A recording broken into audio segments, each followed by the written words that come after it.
Italy का एकीकरण।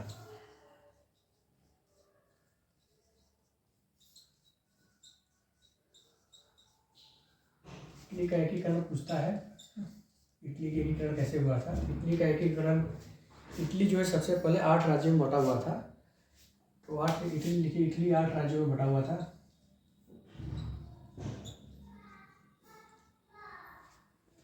Sardinia,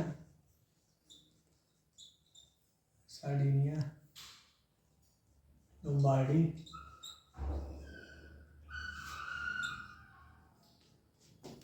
Pardi, Naples, Sardinia, Lombardy, Naples, Sicily, Rome इत्यादि राज्यों में बटा था। इटली का एकीकरण करने में कई नेताओं का योगदान था। मुख्यतः 3 नेताओं के बारे में जानेंगे। मेजनी के बारे में जानेंगे, उसके बाद काउर के बारे में, विक्टर एमेनुअल कांट के बारे में, विक्टर एमेनुअल के बारे में जानेंगे, और तीसरे व्यक्ति एक और थे, गैरिबाल्डी के बारे में। ठीक है, एक एक करके हम तीनों व्यक्तियों के बारे में थोड़ा थोड़ा जानेंगे, लिखेंगे। मेजनी का योगदान पहले लिख लेंगे, मेजनी का योगदान।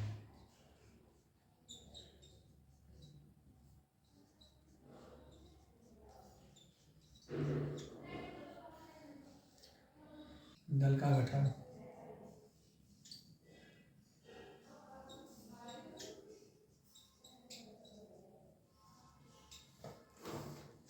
यंग युवा दल का गठन किया था। इसमें जो है उस समय के जो है युवा लोग जो होते थे वो शामिल हुए थे, जो कि चाहते थे कि इटली का एकीकरण हो। इटली के युवाओं को शामिल किया था।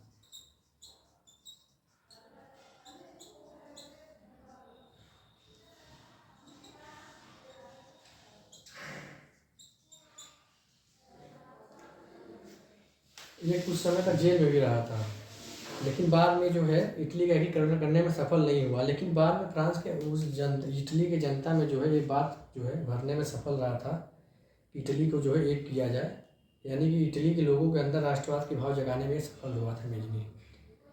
मेजनी को कहा जाता है इटली का आत्मा कहा जाता है, यानी लोगों के मन में ये विचार डालने में सफल हुआ था। इसके बाद हम जानेंगे दूसरे व्यक्ति के बारे में, विक्टर एमेनुअल के बारे में। विक्टर एमेनुअल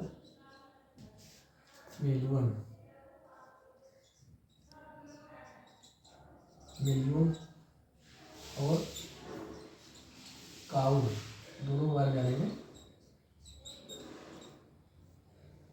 विक्टर जो था सार्डिनिया का शासक था। लिखिए, विक्टर जो है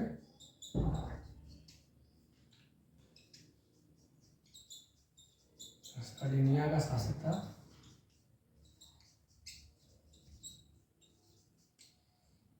काउर जो है इसका प्रधानमंत्री था। काउर जो है बहुत बुद्धिमान था। काउर का प्रधानमंत्री था। देखिए काउर क्या किया, ये बहुत कूटनीतिज्ञ था, बहुत विद्वान था। इसने जो है अपने आसपास के जो देश थे उससे ये समझौता कर लिया और युद्ध किया। सबसे पहले युद्ध किससे किया, ये युद्ध जो है किया था ऑस्ट्रिया के साथ, क्योंकि ऑस्ट्रिया पर जो है इन सब राज्यों पर ऑस्ट्रिया का जो है ज़्यादा अधिकार था। अधिकार क्या था, मतलब इसका ज़्यादा हस्तक्षेप था। तो इस बात जो है काउर जानता था कि अगर ऑस्ट्रिया को यहाँ से हटाएंगे तभी जाकर हम राज्य को मिलाने में सफल होंगे। इसलिए उसने सबसे पहले क्या किया, इस तरह समझौता किया ताकि हम ऑस्ट्रिया के साथ युद्ध करेंगे तो कोई भी देश उसका साथ नहीं देगा। अपने कूटनीति के द्वारा उसने ऑस्ट्रिया के साथ युद्ध किया। जब युद्ध किया तो ऑस्ट्रिया का कोई भी देश साथ देने नहीं आया, क्योंकि कोई नहीं साथ देने आया तो फिर वो पहले समझौता कर चुका था। इसलिए उसने ऑस्ट्रिया के साथ युद्ध करके सार्डिनिया को जो है, सार्डिनिया में 2-3 राज्य को मिलाया जिस पर ऑस्ट्रिया कब्जा था। तो हम इसमें लिखेंगे ऑस्ट्रिया से युद्ध करके सार्डिनिया का विस्तार किया। सार्डिनिया सबसे बड़ा राज्य था, इसका जो है विस्तार किया। सार्डिनिया का विस्तार किया। सार्डिनिया का भी विस्तार किया क्योंकि जो जो राज्य जो था, जो ऑस्ट्रिया के पास था, उस राज्य को लेकर अपने मिला लिया ऑस्ट्रिया में, तो उसमें सार्डिनिया मिला लिया। उसके बाद जो है मध्य इटली का जो बहुत सा राज्य था, वहाँ पर काउर क्या किया, विद्रोह करवा दिया, वहाँ की जनता से विद्रोह करवा दिया। और विद्रोह करवाने के साथ साथ जनमत संग्रह करवाया, और जनमत संग्रह के द्वारा मध्य इटली का बहुत सा राज्य जो है सार्डिनिया में मिला दिया गया। ये काउर की जो है बुद्धिमानी थी। इधर ऑस्ट्रिया के साथ युद्ध करके उसके राज्य को मिला लिया, और इधर मध्य इटली में भी विरोध करवा के मध्य इटली के जो राज्य थे उसको भी सार्डिनिया में मिला दिया गया। सार्डिनिया उस समय बड़ा राज्य हो गया। ये इसका योगदान। इधर विक्टर इग्नोर हो गया। इसके बाद तीसरे एक और व्यक्ति हैं, गैरीबाल्डी।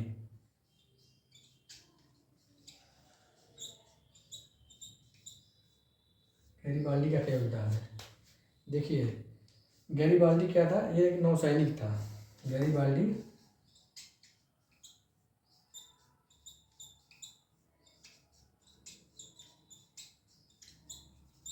नौसैनिक था। ये दक्षिण अफ्रीका से पैसा कमा कर लौटा था, धन कमा कर, और ये भी चाहता था कि इटली का एकीकरण हो, इटली जो है बड़ा राज्य बन जाए। इसने क्या किया, इसने सबसे पहले लाल कुर्ती दल का गठन किया। गैरीबाल्डी क्या किया, लाल कुर्ती दल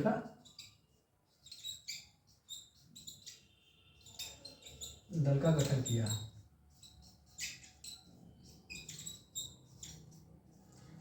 लाल कुर्ती यानी कि एक तरह से अपना सिपाही बनाया, सेना एक तरह से बनाया, छोटा सेना। जब इस समय जब मध्य इटली के भाग को मिला रहा था, जब काउर जो है, उस समय ये क्या किया, दक्षिण इटली के भाग को मिलाने का काम किया। इसने दक्षिण इटली के जो भाग है, सिसिली जो है, सिसिली और नेपल्स पर विद्रोह करवा दिया, यहाँ पर युद्ध करना शुरू कर दिया। लाल कुर्ती के दल के लोग जो है यहाँ पर युद्ध किए नेपल्स और सिसिली में, और नेपल्स और सिसिली को जो है इसमें सार्डिनिया में मिलाना जो है स्वीकार करवाए। वहाँ के राजा को जो है सार्डिनिया में मिलना जो है स्वीकार करवाया गया जबरदस्ती। इसमें लिखेंगे हम लोग नेपल्स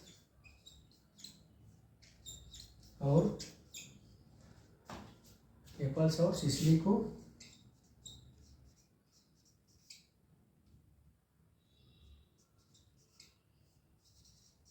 सार्डिनिया में मिलाया।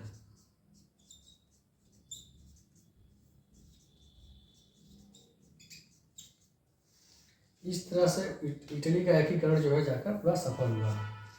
बाद में जो रोम था, रोम को भी बाद में मिला दिया गया बाद में आगे चलकर। तो इस तरह लिखिए आगे, इस तरह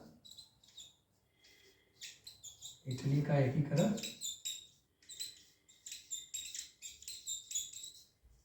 संभव हुआ।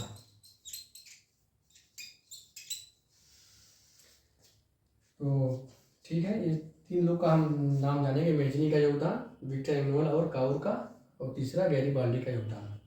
तीनों के बारे में संक्षेप में थोड़ा थोड़ा लिखना है। ये प्रश्न आपका पूरा हो गया। इस पर बहुविकल्पी क्वेश्चन बनेगा, पूछेगा कि,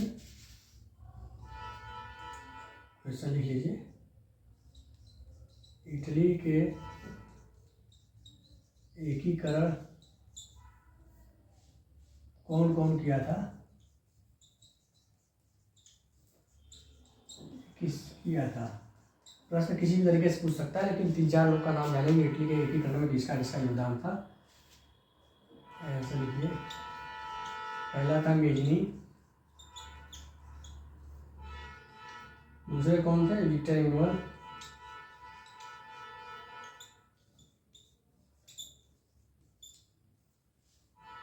काउर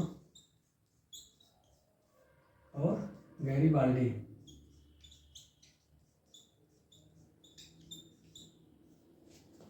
इन चारों व्यक्तियों का योगदान था इटली के एकीकरण में।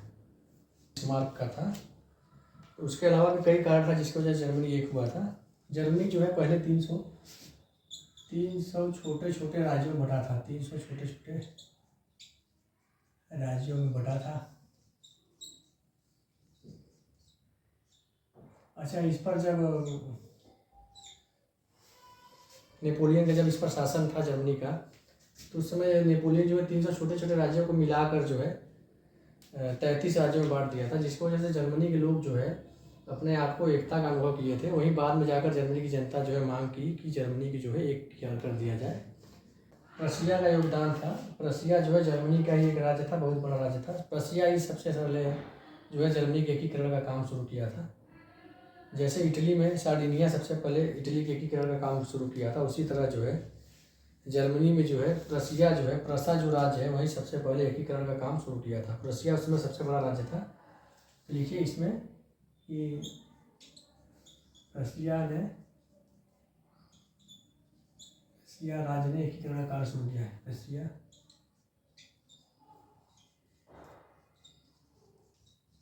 एकीकरण की शुरुआत की।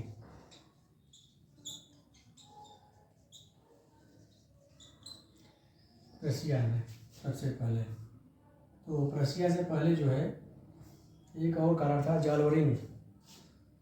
इसमें लिखिए जालोरिन का योगदान।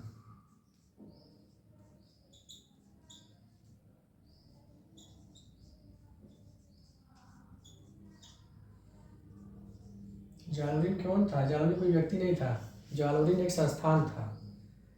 उस समय जो है जर्मनी में जो है एक जालोरिन नाम का संस्थान बनाया गया था।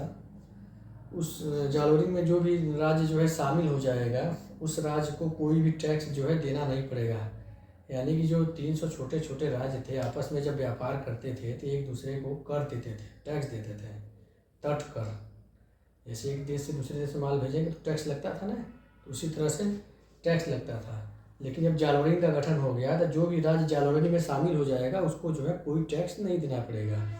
इस तरह से क्या हुआ, जर्मनी में पहले कम देश शामिल हुए, बाद में सभी जो है 300 राज्य जो है, छोटे छोटे राज्य जो है, इस जालोरिन में शामिल हो गए। जालोरिन में शामिल हो जाने की वजह से उन्हें अपने आप व्यापार करने में एक समानता स्थापित हो गई, कोई टैक्स नहीं देना पड़ता था, जिसके वजह से वहाँ की जनता जो है अपने आप को एक महसूस करने लगी। इसलिए जालोरिन का योगदान है। इसमें हम लिखेंगे जालोरिन में शामिल देश को सीमा शुल्क नहीं देना पड़ता था, सीमा शुल्क नहीं देना पड़ता था, जिससे जर्मनी के राज्य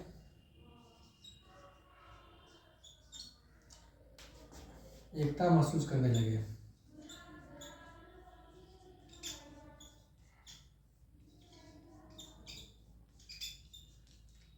और जर्मनी की जनता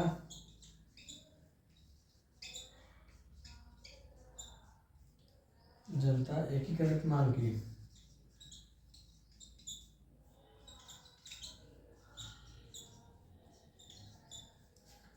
ये तो हो गया जालोरिन का योगदान। दूसरा हो जाएगा बिस्मार्क का योगदान। बिस्मार्क का भी नाम ले लेंगे क्योंकि इसी की वजह से जाकर जर्मनी जो है एक हुआ।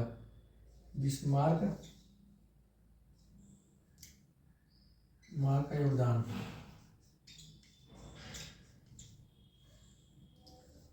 बिस्मार्क क्या किया, ये जो है प्रशा का चांसलर था। प्रशा सबसे बड़ा राज्य था उस समय जर्मनी का। लिखिए प्रशा का चांसलर था ये, चांसलर।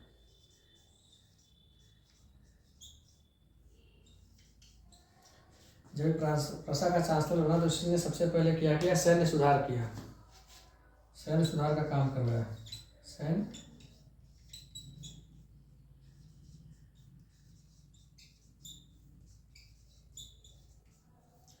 सैन्य सुधार का काम किया, अपनी सेना को मजबूत बनाया। और जब सेना इसकी मजबूत होगी, इसका मानना था कि जब तक सेना मजबूत नहीं हो पाएगी तब तक हम जो है जर्मनी का एकीकरण नहीं कर पाएंगे, क्योंकि ये जर्मनी का एकीकरण करने में रक्त एवं लौह की नीति अपनाई थी। रक्त यानी युद्ध करना पड़ेगा। इसने क्या किया, सेना का सुधार किया और सेना अपना मजबूत बना दिया।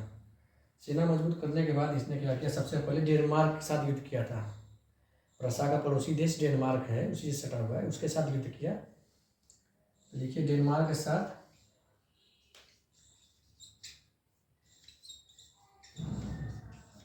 युद्ध करके डेनमार्क के कुछ राज्य को जो है अपने राज्य में मिला लिया। क्यों मिला लिया?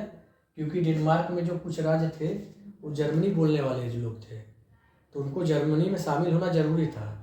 इसलिए डेनमार्क के साथ युद्ध करके डेनमार्क के जो कुछ राज्य है जो जहाँ लोग जर्मनी बोलते थे, उस राज्य को अपने जर्मनी राज्य में मिला लिया, यानी प्रसा में मिला लिया, क्योंकि उस समय प्रसा ही उसका नाम था ना जर्मनी का। डेनमार्क के साथ युद्ध करके डेनमार्क के राज्य को मिला लिया। हाँ, इसके बाद इसने क्या किया? ऑस्ट्रिया के साथ युद्ध किया। ऑस्ट्रिया के साथ युद्ध क्यों किया?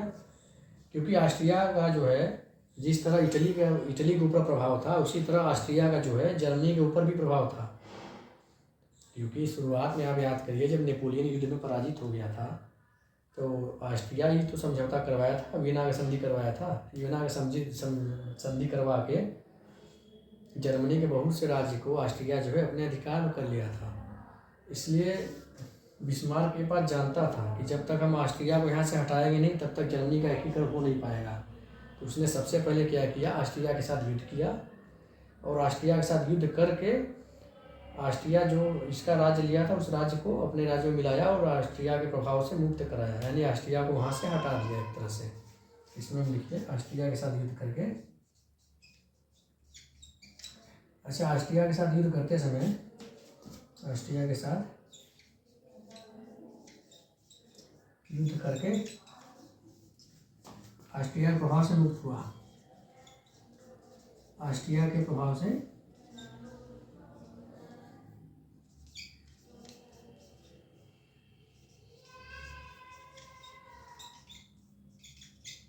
क्यों मुक्त हुआ?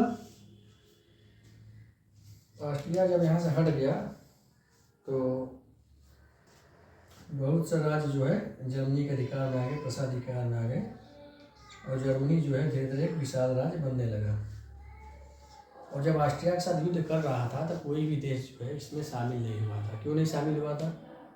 क्योंकि एक कूटनीतिक चाल चला था ना। इस प्रकार से कूटनीतिक जाल बिछाया हुआ था कि कोई भी जो है राज्य जो है इसके साथ युद्ध में मदद करने इसका नहीं आया। ऑस्ट्रिया कोई भी मदद करने नहीं आया।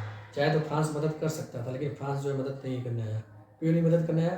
फ्रांस सोचता था कि ऑस्ट्रिया और प्रसा जो है आपस में लड़कर कमज़ोर हो जाएगा, वो मेरे लिए सही रहेगा।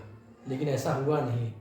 इसमें जो है फ्रांस जो है यानी प्रसा जो है मजबूत हो गया, और बाद में फिर ऑस्ट्रिया के फिर बाद में फ्रांस के साथ युद्ध करके फ्रांस के भी हिस्से को अपने हिस्से में मिला लिया। क्योंकि फ्रांस भी जो है जर्मनी का बहुत सा हिस्सा फ्रांस जो है कब्जा किया हुआ था, जो कि जर्मनी जो है पुनः उसको वापस प्राप्त किया। इसमें लिखेंगे बाद में फ्रांस के साथ युद्ध करके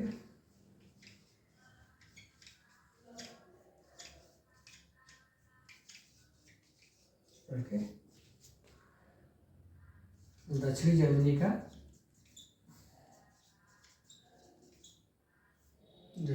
एकीकरण किया।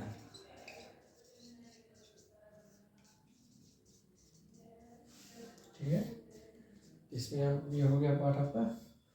इसमें हम जालौरीन का योगदान लिखेंगे। जालौरीन जो कि एक संस्थान थी, और दूसरा हो जाएगा बिस्मार्क का योगदान। ठीक है, एक लाइन हम लिख लीजिए। इस प्रकार बिस्मार्क ने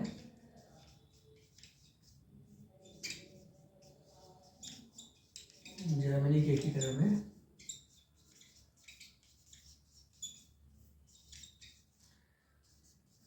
रक्त एवं लौह की नीति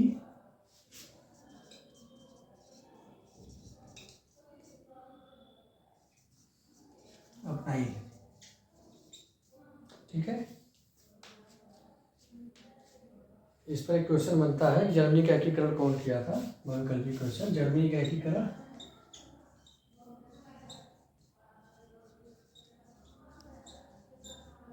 कौन किया था? बिस्मार्क किया था।